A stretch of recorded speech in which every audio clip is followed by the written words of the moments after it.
आप सभी को मेरा नमस्कार। हम लोग महाकवि कालिदास रचित विश्वविख्यात नाटक अभिज्ञान शाकुंतलम का अध्ययन कर रहे हैं और इस श्रृंखला में अब तक हम 3 अंकों को समाप्त कर चुके हैं। चौथे अंक के कथावस्तु के विषय में या यूँ कहें कि उसके वैशिष्ट्य के विषय में भी हम एक वीडियो में इससे पहले के वीडियो में बात कर चुके हैं। आज के वीडियो में हम चौथा अंक यहाँ पर प्रारंभ करने जा रहे हैं। चौथा अंक जो इस पूरे नाटक का प्राण माना जाता है, इसमें सर्वश्रेष्ठ माना जाता है, उस अंक को हम यहाँ पर आज प्रारंभ कर रहे हैं। तीसरे अंक तक हमने जो कथा पढ़ी उसे संक्षेप में अगर हम कहें तो हम कह सकते हैं कि दुष्यंत और शकुंतला ने एक दूसरे के प्रति अपना प्रणय निवेदन स्वीकार कर लिया है। यहीं पर तीसरे अंक की जो कथा थी वो समाप्त हो गई थी। चौथे अंक में अब कथा प्रारंभ हो रही है। ततः प्रविशतः कुसुमावचयम नाट्यंतो सख्यो। उसके बाद में फूलों को चुनती हुई, जो फूलों को चुनने का अभिनय करती हुई दोनों सखियां हैं, शकुंतला की दोनों सखियां अनुसुईया और प्रियंवदा, और वो वहाँ पर प्रवेश करती हैं। मंच पर वो प्रवेश कर रही हैं। अनुसुईया हला प्रियंवदे यद्यपि गांधर्वेण विधिना निवृत्त कल्याणा शकुंतला अनुरूप भर्तृगामिनी संवृता इति निवृत्तम मे हृदयम तथापि एतावत चिंतनीयम। यहाँ पर वो कहती है, अनुसुईया अपनी सखी से कहती है कि सखी प्रियंवदा, यद्यपि गांधर्व विवाह से विवाहित होकर के अपने मनोकामना को पूर्ण प्राप्त करने वाली जो शकुंतला है वो अपने अनुरूप पति को प्राप्त हो गई है और इससे जो मेरा मन है वो संतुष्ट भी है, लेकिन फिर भी इतना अभी सोचने योग्य है, इतना विचार करने योग्य है। अनुसुईया कह रही है कि गांधर्व विवाह से शकुंतला का विवाह हो चुका है। तो यहाँ पर हमें संकेत मिला है, तीसरे अंक तक गांधर्व विवाह की कोई बात नहीं थी, वहाँ तक केवल प्रणय निवेदन हुआ था। अब विवाह जैसी जो प्रक्रिया है वो मंच पर नहीं दिखाई जा सकती है। गांधर्व विवाह उनका हुआ है, वो मंच पर नहीं दिखाया जा सकता है। तो यहाँ पर जो चौथा अंक है उसको प्रारंभ करते ही हमें ये बता दिया गया है कि दुष्यंत और शकुंतला का गांधर्व विवाह हो चुका है। गांधर्व विवाह के विषय में हम पहले भी बात कर चुके हैं कि हमारी संस्कृति में जो 8 प्रकार के विवाह माने जाते हैं उसमें से एक गांधर्व विवाह है। उसमें से भी जो 4 विवाह हैं वो श्रेष्ठ माने जाते हैं और जो 4 विवाह हैं उनको स्वीकार नहीं किया जाता है, उन्हें अच्छा नहीं माना जाता है। जो श्रेष्ठ 4 विवाह हैं उनमें से एक गांधर्व विवाह है जिसमें वर और कन्या, स्त्री और पुरुष दोनों स्वेच्छा से ही एक दूसरे से विवाह कर लेते हैं, उसे गांधर्व विवाह कहा जाता है। तो अनुसुईया ने यहाँ कहा कि उनका गांधर्व विवाह हो गया है और शकुंतला ने अपने अनुरूप पति को प्राप्त कर लिया है, तो मैं निश्चिंत हूँ, लेकिन फिर भी सोचने योग्य बात है। तो प्रियंवदा कहती है, कथमेव, किस प्रकार से, वो क्या बात है। अनुसुईया, अद्य से राजर्षि इष्टिम परिसमाप्य ऋषि भी विसर्जित आत्मनो नगरम प्रविश्य अंतःपुर समागत इति आगतम वृतांतम स्मृति व नवेति, कि मुझे क्या चिंता है। तो अनुसुईया बता रही है कि आज वो राजर्षि यज्ञ को समाप्त करके, उसकी पूर्णता होने के बाद उसको समाप्त करके ऋषियों के द्वारा जब उनको भेज दिया जाएगा, विसर्जित कर दिया जाएगा, तो वो अपने नगर में चले जाएंगे। अपने नगर में प्रवेश करने पर अंतःपुर में जब वो पहुँचेंगे तो यहाँ की जो घटनाएं हैं, यहाँ का जो वृतांत है, उसको वो स्मरण रखेंगे या नहीं रखेंगे। अंतःपुर जहाँ पर रानियाँ निवास करती हैं उसे अंतःपुर कहा जाता है। तो उन्होंने कहा कि आज यज्ञ समाप्त हो गया है, क्योंकि राजा को ऋषियों ने यज्ञ में जो विघ्न बाधाएं राक्षसों के द्वारा उत्पन्न की जा रही थी, उन विघ्न बाधाओं को समाप्त करने के लिए बुलाया हुआ था। तो आज वो सब समाप्त हो चुके हैं, राजा का कार्य समाप्त हो चुका है, तो ऋषि आज उनको विदा कर देंगे। विदा करने के बाद वो अपने नगर चले जाएंगे और अपने नगर में जाने के बाद जब वो अंतःपुर में जाएंगे, अपनी अन्य रानियों से मिलेंगे, तो वो शकुंतला को स्मरण रखेंगे। यहाँ उससे विवाह हुआ है, उससे जो प्रेम हुआ है उसे याद रखेंगे या नहीं रखेंगे, इस विषय में मुझे चिंता है। प्रियंवदा इसका उत्तर देती है, विस्रब्धा भव, विश्वस्त रहो, विश्वास करो, न तादृशा आकृति विशेषा गुण विरोधिनो भवंती। ये जो पंक्ति है वो सूक्ति के रूप में भी पूछी जा सकती है। तो शकुंतला कहती है कि नहीं, विश्वास रखो, क्योंकि इस प्रकार की विशेष आकृति वाले लोग गुण के विरोधी नहीं होते हैं, कि जिनकी आकृति, जिनका जो रूप है, जो सौंदर्य है, या जिनका भाव उनके आकृति से इस प्रकार से विशिष्ट दिखाई देता है, उनमें इतने विरोधी गुण हो, ऐसा नहीं होता है। फिर वो अगली बात कहती है, तात इदानीम इमं वृत्तांतम श्रुत्वा न जाने किम प्रतिपत्स्यत इति, कि लेकिन तात यहाँ पर कण्व को कह रही है कि जो कण्व हैं, पिता कण्व हैं, वो इस घटना को सुन करके क्या कहेंगे, क्या विचार करेंगे, ये बात सोचने योग्य है। ये बात वो कहती नहीं है, लेकिन यहाँ पर इसका भाव यही दिखाई दे रहा है कि इस विषय में तो सोचने की आवश्यकता नहीं है कि दुष्यंत उन्हें याद रखेंगे या नहीं रखेंगे, लेकिन ये सोचने की बात अवश्य है कि पिता कण्व को जब ये ज्ञात होगा कि शकुंतला का विवाह हो गया है, क्योंकि विवाह गांधर्व विवाह हुआ है, गांधर्व विवाह में केवल वर और कन्या की जो इच्छा है उससे ही वो विवाह हो जाता है। तो अभी तक शकुंतला का जो विवाह हुआ है दुष्यंत से, उसके विषय में अनुसुईया और प्रियंवदा के अतिरिक्त किसी को भी ज्ञात नहीं है। और कण्व गए हुए हैं, कहाँ गए हुए हैं, ध्यान रखिए आप, ये पहले भी हमने बात की थी और ये प्रश्न बहुत मुख्य प्रश्नों में आता है कि कण्व कहाँ गए हुए थे और क्यों गए हुए थे। तो कण्व सोम तीर्थ गए हुए हैं, और किस लिए गए हुए हैं, शकुंतला का जो प्रतिकूल भाग्य है उसके शमन के लिए वो सोम तीर्थ गए हुए हैं। तो जब कण्व आएंगे और उन्हें ज्ञात होगा कि उनकी पुत्री का गांधर्व विवाह हुआ है, तो वो इस बात को किस तरह से लेंगे, ये सोचने योग्य बात है। अनुसुईया इसका उत्तर देती है, यथा अहम पश्यामि तथा तस्य अनुमतम भवेत्, कि जैसा मैं देखती हूँ का मतलब जैसा मैं सोचती हूँ, मुझे ऐसा लगता है कि उनकी अनुमति मिल जाएगी, वो अनुमति प्रदान कर देंगे। तो प्रियंवदा पूछती है, कथम, कि कैसे। अनुसुईया, गुणवते कन्या प्रतिपादनीय इति अयम तावत् प्रथमः संकल्पः, कि गुणवान व्यक्ति को अपनी पुत्री देनी है, गुणवान व्यक्ति को के साथ में अपनी पुत्री का विवाह करना है, ये उनका पहला संकल्प था। तम यदि देवमेव संपादयति ननु अप्रयासेन कृतार्थो गुरुजनः, और यदि यह देव से ही, देव का मतलब भाग्य से ही, हम इसके विषय में भी चर्चा कर चुके हैं कि देव का मतलब होता है ईश्वर, और देव जब ऐ की मात्रा, दो मात्रा ऊपर दिखाई देती हैं, ऐ की मात्रा ऐ लगता है तो वो देव हो जाता है, और देव का तात्पर्य होता है भाग्य, कि यदि भाग्य ही उसको पूर्ण कर देता है तो बिना प्रयास के ही जो गुरुजन हैं, कण्व के लिए कहा गया कि जो गुरुजन हैं वो बिना प्रयास के ही यहाँ पर कृतार्थ हो गए हैं, कि उन्होंने ये सोच रखा था कि मैं अपनी पुत्री का विवाह करूँगा, और किससे करूँगा, गुणवान व्यक्ति से उसका विवाह करूँगा, और यदि भाग्य से वो अपने आप ही हो गया है वो कार्य, तो गुरुजन सफल हो गए हैं, कृतार्थ हो गए हैं, इसलिए वो उसको अनुमति प्रदान कर देंगे। ये बात कहती है अनुसुईया, किस बात पर, कि जब प्रियंवदा कहती है कि पिता कण्व इसके विषय में क्या सोचेंगे। फिर प्रियंवदा पुष्पभाजनम विलोक्य, दोनों, क्योंकि प्रारंभ मंच पर जब हुआ था तो दोनों पुष्पों को चुन रही थी, पुष्प चुनते हुए, फूल चुनते हुए उनकी ये बातचीत चल रही है, तो वो पुष्पों के बर्तन को देख करके कहती है, सखी अविचितानी बलिकर्म पर्याप्तानी कुसुमानी, उसको कहती है कि हे सखी, जो पूजा के लिए काम आने योग्य पुष्प हैं वो चुन लिए गए हैं। अनुसुईया, ननु सख्या शकुंतलाया सौभाग्य देवतार्चनीया, अनुसुईया कहती है कि लेकिन जो सखी शकुंतला है उसको अपने सौभाग्य देवता की भी तो पूजा करनी होगी।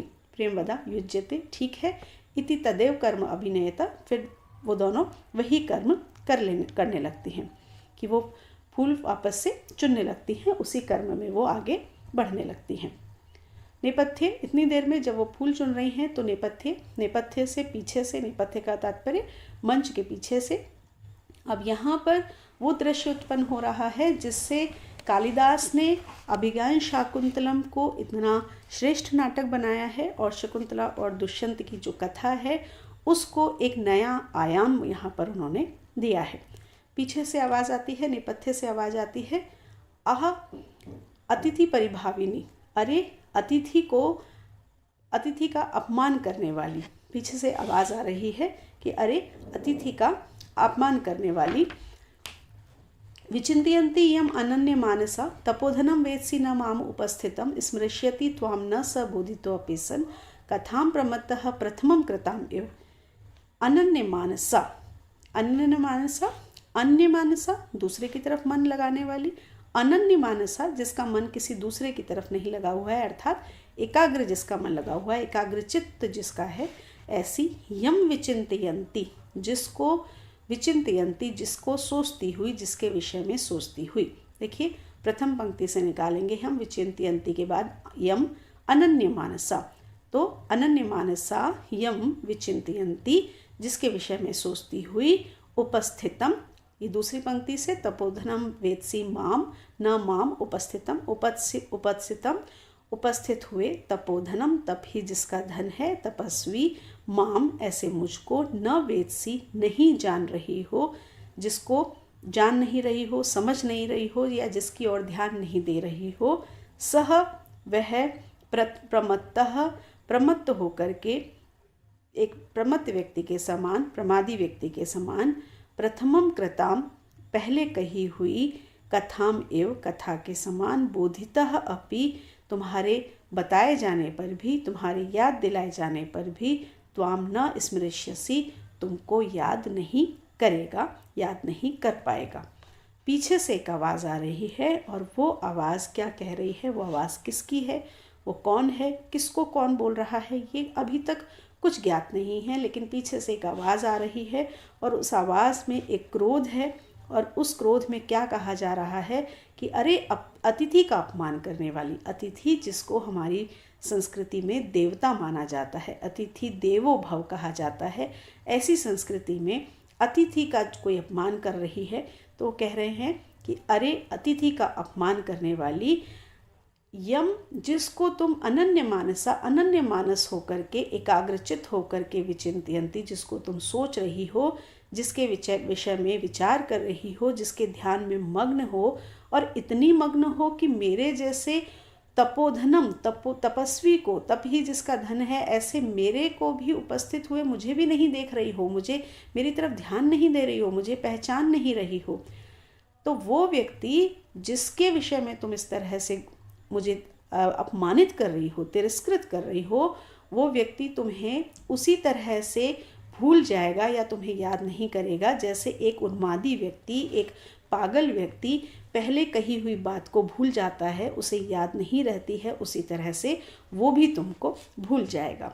तो ये कोई व्यक्ति है जो किसी को इस तरह से क्रोध में कह रहा है।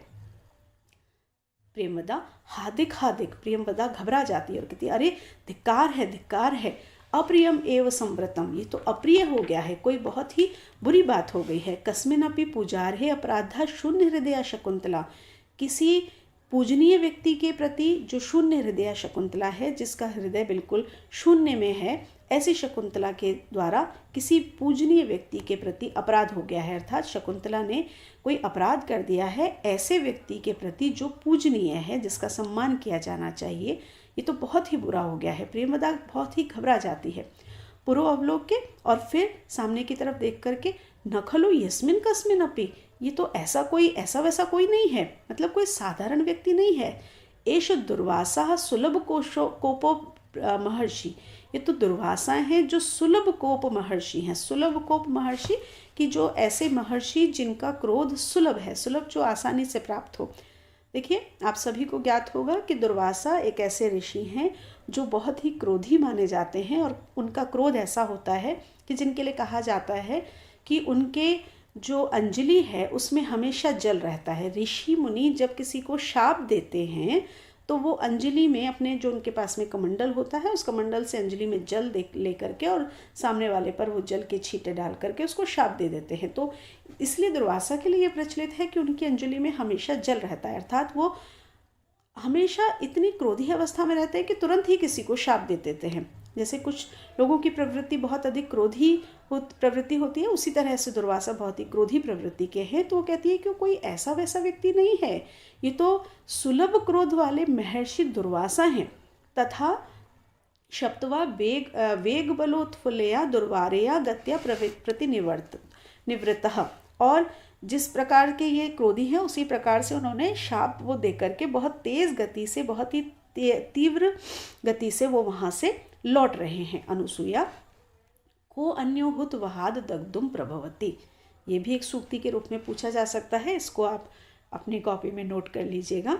को अन्यो हुतवहाद दग्धुम प्रभवती, कौन ऐसा हो सकता है। हुतवहाद अन्य, हुतवहाद जो अग्नि है, हुतवह अग्नि को कहा जाता है। हुत जो हवन की हुई सामग्री है उसको वहती जो वहन करने वाली है, इसलिए अग्नि को हुतवह कहा जाता है। कि अग्नि के अतिरिक्त ऐसा कौन है जो दग्धुम प्रभवती, जो जलाने में समर्थ है। कि यदि कोई जला सकता है तो कौन जला सकता है, अग्नि ही जला सकती है। इसी तरह से इस तरह का अगर कोई शाप दे सकता है तो कोई साधारण व्यक्ति तो नहीं हो सकता, वो तो दुर्वासा ही होंगे जो इस तरह का शाप दे सकते हैं। फिर वो उसको कहती है गच्छ, जाओ, पाद्यो प्रणम्य निवर्त्यायनम, उनके चरणों में प्रणाम करके उनको वापस लेकर के आओ। यावद अहम अर्घ उदकम उपकल्पयामि, तब तक मैं भी अर्घ के लिए अर्घ और जलादि लेकर के आती हूँ। अनुसुईया कहती है कि तुम जाओ, उनको प्रणाम करो, क्षमा याचना करो उनसे और उन्हें वापस लेकर के आओ। तब तक मैं भी जाती हूँ और उनके लिए जल आदि अर्घ आदि लेकर के आती हूँ। जब कोई अतिथि आता है तो उसके सत्कार के लिए हम जल और भोजन लेकर के जाते हैं। तपस्वी कन्याएं हैं तो ये तपोवन से जल, फूल, फल आदि उनके लिए लेने के लिए गए हैं। प्रियंवदा इति निष्क्रांता, प्रियंवदा कहती है तथा, कि हाँ मैं ऐसा ही करती हूँ, और वो निकल जाती है। अनुसुईया पदांतरे स्खलितम निरूप्य, थोड़ी सी दूर चल करके और जैसे वो लड़खड़ा जाती है, गिर जाती है, इस तरह का अभिनय करके, अहो आवेग स्खलितया गत्या प्रभ्रष्टम मम अग्रहस्तात् पुष्पभाजनम, अरे तेज गति के कारण घबराहट से मेरे हाथ से, मेरे गिर जाने से, लड़खड़ा जाने से मेरे हाथ से ये जो पुष्प का बर्तन है वो गिर गया। इति पुष्पोच्चयम रूपयति, इस प्रकार से वो फूलों को चुनने का अभिनय करती है। वो जाने लगती है और जब कभी हम घबराहट में होते हैं, बहुत जल्दबाजी में होते हैं, तो हमारा पैर अकड़ जाता है, कभी हम लड़खड़ा जाते हैं, कभी गिर जाते हैं, तो वो भी वहाँ पर लड़खड़ा जाती है, गिर जाती है। और उसके हाथों में जो एक पात्र है जिसमें उसने, दोनों सखियों ने फूलों को चुन रखा था, वो उसके हाथ से गिर जाता है और वो उसको इकट्ठा करने लगती है। प्रवेश्य, इतनी देर में जो प्रियंवदा गई थी, कहाँ पर, दुर्वासा के पास, वो वापस आ जाती है और वो प्रवेश करके कहती है, प्रियंवदा सखी प्रकृति वक्रः स कस्य अनुनयम प्रतिगृह्णाति, कि हे सखी, वो प्रकृति से ही जो वक्र है, जो प्रकृति से, स्वभाव से ही जो टेढ़ा व्यक्ति है, वो किस प्रकार से किसी की प्रार्थना को ग्रहण कर सकता। किमपि पुनः सानुक्रोशः कृतः, लेकिन फिर भी मैंने उसे कुछ दया से युक्त कर दिया। प्रियंवदा आकर के बताती है कि यद्यपि वो जो दुर्वासा हैं वो प्रकृति से ही क्रोधी हैं, प्रकृति ही उनका स्वभाव ही टेढ़ा है, क्योंकि इतनी सी बात पे उन्होंने इतना बड़ा शाप दे दिया, वो बात बात पे क्रोधी हो जाते हैं, तो प्रकृति से ही क्रोधी हैं। लेकिन फिर भी मैं कुछ उनको दयालु कर पाई हूँ। अनुसुईया सस्मितम, अनुसुईया मुस्कुरा करके, तस्मिन बहु एतदपि, तो उनके लिए तो यह भी बहुत है, कथे कहो। अनुसुईया को लगता है चलो कोई बात नहीं, कुछ किया तो वही बहुत है। ऐसे क्रोधी जो व्यक्ति है, अगर उसने कुछ भी किया है, कुछ भी वो दया से युक्त हुआ है, तो वही बहुत है, बताओ कि क्या हुआ। तो प्रियंवदा उसका उत्तर देती है, यदा निर्वतुम ने इच्छति, जब वो लौटने की इच्छा नहीं कर रहे थे, जब वो लौटने के लिए तैयार नहीं हुए, तदा विज्ञापितो मया, तो मेरे द्वारा कहा गया, तब मैंने उनसे कहा, भगवन, हे भगवन, वो आदरणीय है, पूजनीय है, इसलिए उनको भगवन संबोधन दिया गया कि हे भगवन, प्रथम इति वेक्ष्य अविज्ञान तपः प्रभावस्य दुहित जनस्य भगवतो एको अपराधो मर्ष्येत्व इति, कि उसने प्रियंवदा ने कहा कि मैंने उनसे कहा कि हे भगवन, क्योंकि ये जो कन्या है, ये जो शकुंतला है, वो आपके तप के प्रभाव को नहीं जानती है और यह उसका प्रथम अपराध है। इस बात को समझ करके आप उसके अपराध को क्षमा करने योग्य हैं, अर्थात आप उसके अपराध को क्षमा कर दें। कि मैंने उनको ये कहा कि ये जो शकुंतला है, यह बोध है, ये आपके तप के प्रभाव को नहीं जानती है और ऐसा नहीं है कि इस तरह की भूल ये करती रहती है, ये उसका पहला अपराध है, इसलिए आप उसको क्षमा कर दें। जैसे कभी कोई बालक गलती कर देता है और फिर वो ये कह कर के हम उसके लिए क्षमा याचना किसी से करते हैं कि इससे पहली बार भूल हुई है, दोबारा ये गलती नहीं करेगा। उसी तरह से प्रियंवदा ने कहा कि इसका पहला अपराध है और ये आपके तप को प्रभाव को नहीं जानती है, इसलिए आप इसको क्षमा कर दें। अनुसुईया को उत्सुकता है, वो कहती है ततस्ततः, फिर क्या हुआ, फिर क्या हुआ। प्रियंवदा, ततो न मे वचनम अन्यथा भवितुम अर्हति, मेरा जो वचन है वो अन्यथा विपरीत नहीं हो सकता है। किंतु अभिज्ञान आभरण दर्शनेन शापो निवर्तिष्यते, लेकिन अभिज्ञान के आभरण आभूषण को दर्शनेन दिखाने से शापो निवर्तिष्यते, शाप निवृत्त हो जाएगा, शाप समाप्त हो जाएगा। इति मंत्रेमाणः एव अंतर्हितः, इस प्रकार कह करके वो वहाँ से अंतर्हित हो गए, अंतर्ध्यान हो गए। कि उन्होंने कहा कि मेरा जो वचन है वो ऐसा तो नहीं कि वो बिल्कुल खत्म हो जाएगा, असत्य हो जाएगा, विपरीत हो जाएगा, वो तो नहीं होगा। जो मैंने कहा है वो तो होगा कि वो उसको भूल जाएगा, लेकिन भूल जाएगा तो फिर से उसको याद कैसे आएगी, उसका उपाय उन्होंने उसको दिया कि कोई अभिज्ञान, इस नाटक का नाम है अभिज्ञान शाकुंतलम। और एक प्रश्न आपसे पूछा जा सकता है, ये पूछा जाता है कि इस नाटक का जो नाम है वो अभिज्ञान शाकुंतलम क्यों है। तो इसके लिए हम पहले चर्चा कर चुके हैं और फिर से हम इसके लिए अलग से चर्चा करेंगे, लेकिन यहाँ प्रसंगवश हम बात कर रहे हैं कि अभिज्ञान का मतलब होता है पहचान का चिन्ह। और इस नाटक की जो कथा है वो उस अंगूठी के इर्द गिर्द घूमती है, जो अंगूठी पहचान के रूप में दुष्यंत ने शकुंतला को दी थी।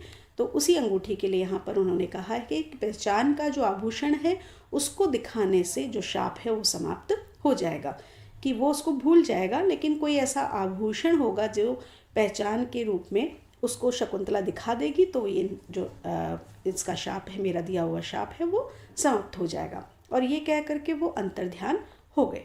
अनुसुया शक्यम इदानीम आश्वसितुम, तो अनुसुया कहती है कि हाँ ठीक है, इसी से अब हम आश्वासन धारण कर सकते हैं, धैर्य धारण कर सकते हैं।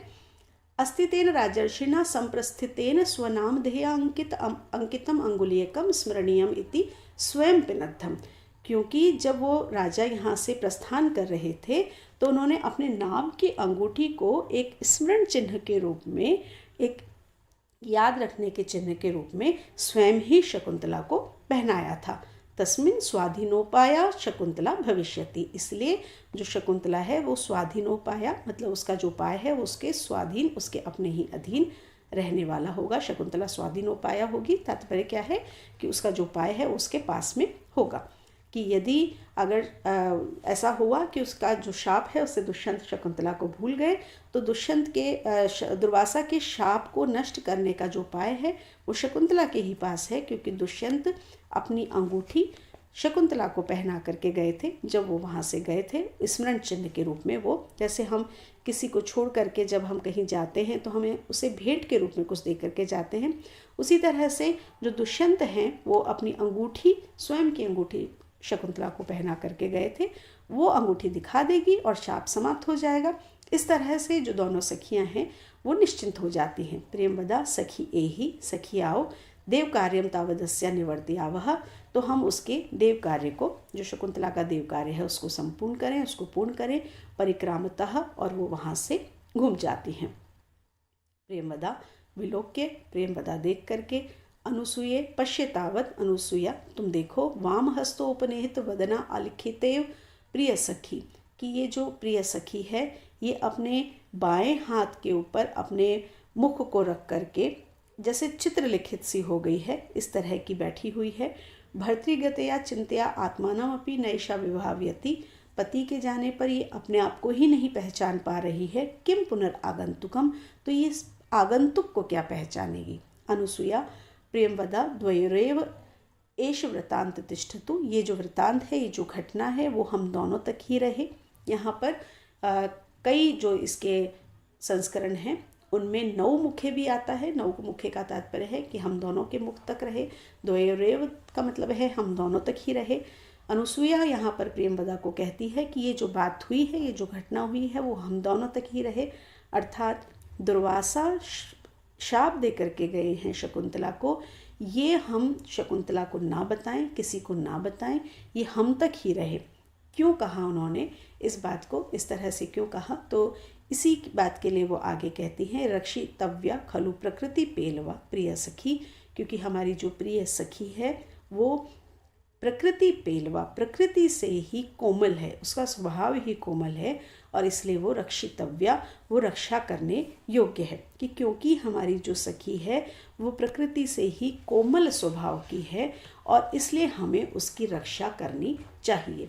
जो कोमल स्वभाव का व्यक्ति होता है तो हमें उसे कोई ऐसी कठोर बात नहीं बतानी चाहिए जिससे उसे कष्ट हो और उसके ऊपर विपरीत प्रभाव हो। तो इसलिए उन्होंने कहा कि क्योंकि ये कोमल स्वभाव की है और यदि हमने उसे ये बता दिया कि दुष्यंत तुम्हें भूल जाएंगे, दुर्वासा ने इस प्रकार का शाप दिया है, तो वो परेशान हो जाएगी, वो चिंता से युक्त हो जाएगी, व्याकुल हो जाएगी। इसलिए हमें उन्हें ये बात नहीं बतानी चाहिए। प्रियंवदा को नाम उष्ण उदकेन नवमालिकाम सिंचती, ये भी सूक्ति के रूप में आ जाता है, इसको भी आप नोट कर लीजिए। को नाम उष्ण उदकेन नवमालिकाम सिंचती। प्रियंवदा अनुसुईया की बात को ही एक दृष्टांत दे करके उसका समर्थन कर रही हैं। वो कह रही हैं कि ऐसा कौन होगा जो नवमालिका को उष्ण उदकेन गर्म जल से सींचेगा, कि यदि हम गर्म जल से किसी पुष्प को सींचेंगे तो क्या होगा, वो जो पुष्प है वो नष्ट हो जाएगा उस गर्म जल के कारण। तो इसीलिए उन्होंने कहा कि ऐसा कौन है जो गर्म जल से नवमालिका को सींचेगा। तो क्यों हम इस बात को, प्रियंवदा कहती है कि हम क्यों इस बात को शकुंतला को कहेंगे, ये बात हम दोनों तक ही रहेगी। इति उभे निष्क्रांतः, ये कह के वो दोनों वहाँ से निकल जाती हैं। अब हमारे मन में एक प्रश्न ये आ सकता है कि इन दोनों ने शकुंतला को वो बात क्यों नहीं बताई। तो देखिए, इसके कई कारण हैं। पहला कारण जो यहाँ पे स्पष्ट दिखाई दे रहा है कि वो दोनों सखियाँ ये जानती हैं कि इस शाप की निवृत्ति का जो उपाय है वो शकुंतला के पास है। उसके पास में दुष्यंत की अंगूठी है, वो उसको दिखाएगी और शाप समाप्त हो जाएगा। तो उन्होंने उस शाप को उतनी गंभीरता से नहीं लिया, क्योंकि रोग है तो उस रोग का जो इलाज है, जो औषधि है, वो उन्हें पता है कि शकुंतला के पास में है। दूसरी बात, उन्हें लगा कि हमारी जो सखी है वो प्रकृति से, स्वभाव से कोमल है और उसे ये ज्ञात होगा तो वो परेशान हो जाएगी, व्याकुल हो जाएगी, इसलिए उन्होंने वहाँ पर नहीं बताया। तीसरी बात कि यदि वो ये बात बता देती तो आगे जो कहानी में जिस तरह से कहानी को कालिदास बनाने वाले हैं, उसका निर्माण करने वाले हैं, वो सब संभव नहीं होता। यदि शकुंतला को ही ये ज्ञात हो जाता, यदि वो सखियाँ कह देती कि शाप दिया है लेकिन उस शाप की निवृत्ति इस तरह से हो जाएगी और तुम अंगूठी को दिखा देना, तो वो सचेत रहती उस अंगूठी के प्रति, उस शाप के प्रति, और जो कुछ आगे होने वाला है वो उस तरह से नहीं हो पाता। कालिदास ने जो अंगूठी की ये एक कल्पना की है, कालिदास ने दुर्वासा के शाप की जो एक कल्पना की है, और इस कल्पना का कारण क्या है कि शकुंतला और दुष्यंत का जो चरित्र है, जो उनके मूल स्रोत में इस तरह का उदात्त चरित्र नहीं है, इस प्रकार का चरित्र नहीं है जो नायक नायिका का चरित्र हो, जो आगे की पीढ़ी को अपनाने का चरित्र हो, उसको उन्होंने इस दुर्वासा के शाप से और इस अंगूठी की जो ये कथा है, इससे उन्होंने इस चरित्र को पूरी तरह से बदल दिया है। तो यदि यहाँ पर ये बात हो जाती तो उस अंगूठी का और उस दुर्वासा के शाप का कोई भी औचित्य नहीं रहता। इसलिए दोनों सखियों ने इस बात को अपने तक रखा है और हमें ये ज्ञात हो गया है कि शकुंतला को शाप मिला है और उस शाप की जो निवृत्ति होने वाली है वो निवृत्ति किसके द्वारा होगी, वो उस अंगूठी के द्वारा होगी। इस तरह से दिखाई दे गया है। यहाँ पर हमारा विष्कंभक समाप्त हो जाता है। अब देखिए, हम कुछ बात करें इसके विषय में। तो जैसे यहाँ पर नवमालिका के लिए कहा, तो यहाँ उन्होंने बताया कि जैसे गर्म जल के सिंचन से नवमालिका बिल्कुल मुरझा जाती है, उसी तरह से शाप की बात को सुन करके जो हमारी सखी है वो भी संकट में पड़ जाएगी। यहाँ दोनों सखियों का जो वात्सल्य भाव है शकुंतला के प्रति, वो हमको दिखाई देता है। और इस घटना को उपस्थित करके शकुंतला का जो शाप वृतांत है, उससे शकुंतला को अपरिचित रख करके पाठकों और दर्शकों में एक प्रकार की उत्सुकता को और कथा वस्तु में एक तरह की रोचकता को रखने का कालिदास ने प्रयास किया है। विष्कंभक यहाँ पर समाप्त हुआ है। विष्कंभक क्या होता है, इसकी बात हम पहले भी कर चुके हैं कि विष्कंभक वो होता है जब एक अंक समाप्त होता है और दूसरा अंक प्रारंभ होता है, तो जो दोनों अंक हैं उन दोनों अंकों की कथा को, क्योंकि दोनों अंक की कथा, एक अंक की कथा कहीं समाप्त हुई है, दूसरे अंक की कथा कहीं और से आरंभ हो रही है, तो उन दोनों को जोड़ने का कार्य और उन दोनों के मध्य में यदि कोई कार्य हुआ है जो दोनों ही अंकों में नहीं दिखाई दिया है, जैसे यहाँ पर प्रारंभ हुआ गांधर्व विवाह से और तीसरे अंक की समाप्ति तक गांधर्व विवाह नहीं हुआ था, तो हमें यहाँ पर आकर के ज्ञात हुआ कि गांधर्व विवाह हुआ है। तो ये पुरानी जो कथा थी उसकी एक तरह से समाप्ति हुई है, आगे की कथा को भी जोड़ा है कि दोनों का विवाह हो चुका है और दुर्वासा के शाप की ओर संकेत कर दिया है, तो इसे विष्कंभक कहा जाता है। आपके प्रश्न पूछा जा सकता है कि विष्कंभक किसे कहा जाता है, तो आप पहले जो हमने पहले अंकों में भी विष्कंभक की चर्चा की है उसको भी आप दोबारा से सुन लें, उससे भी आप समझ लें। और ये जो विष्कंभक है वो शुद्ध विष्कंभक है, क्योंकि शुद्ध विष्कंभक में सभी पात्र मध्यम श्रेणी के होते हैं। यहाँ पर सभी पात्र मध्यम श्रेणी के हैं, अनुसूया और प्रियंवदा और दुर्वासा यहाँ पर आए हैं, और दुर्वासा के शाप देने की जो कथा है वो यहाँ पर बताई गई है। रंगमंच पर क्योंकि विवाह का, भोजन का, शाप का, मृत्यु का, इनका चित्रण निषिद्ध माना गया है। नाटक के कुछ नियम होते हैं, उन नियमों के अनुसार रंगमंच पर इन सब का चित्रण नहीं हो सकता है। तो ना तो यहाँ पर विवाह का चित्रण किया गया है और ना ही दुर्वासा के शाप का चित्रण किया गया है। ये पीछे से ही हम बात सुनते हैं, सामने मंच पर आकर के दुर्वासा मुनि का पात्र धारण करके कोई मंच पर आया हो, ऐसा यहाँ पर नहीं होता है। और विष्कंभक में ये बातें बताई जा सकती हैं, उसमें दोष नहीं माना जाता है। इसलिए यहाँ पर विष्कंभक में विवाह की सूचना भी दे दी गई है और शाप की सूचना भी दे दी गई है। और इस तरह से यहाँ पर हम ये देखते हैं कि आगे की जो कथा होगी वो किससे आरंभ होगी। उस कथा में हमें क्या देखने को मिलेगा कि जो उनका विवाह हो चुका है, जैसा कि हम पहले भी बात कर चुके हैं कि जो चतुर्थ अंक है, उस चतुर्थ अंक में कण्व के द्वारा शकुंतला को उसके पति के घर भेजे जाने की, दुष्यंत के घर भेजे जाने की, पति गृह भेजे जाने का वर्णन है। तो हम आगे जब देखेंगे, आगे अगले वीडियो में जब हम पढ़ेंगे तो हम उसको देखेंगे कि किस तरह से एक पुत्री की विदाई उस तपोवन से हो रही है, जो एक गृहस्थी का तपोवन नहीं है बल्कि एक ऋषि का, एक सन्यासी का आश्रम है। लेकिन वहाँ उसी तरह की करुणा है, वहाँ उसी तरह का विरह है, उसी तरह का प्रेम है, उसी तरह का वियोग है जैसा एक गृहस्थ के घर में होता है, वैसा ही इस तपोवन में, इस तपस्वी के आश्रम में हमको दिखाई देगा। बहुत ही सुंदर वर्णन किया गया है। तो हम इस वर्णन के लिए आगे बढ़ेंगे अगले वीडियो में। तब तक के लिए आप इसको पढ़िए, स्वस्थ रहिए, प्रसन्न रहिए, पढ़ते रहिए। नमस्कार।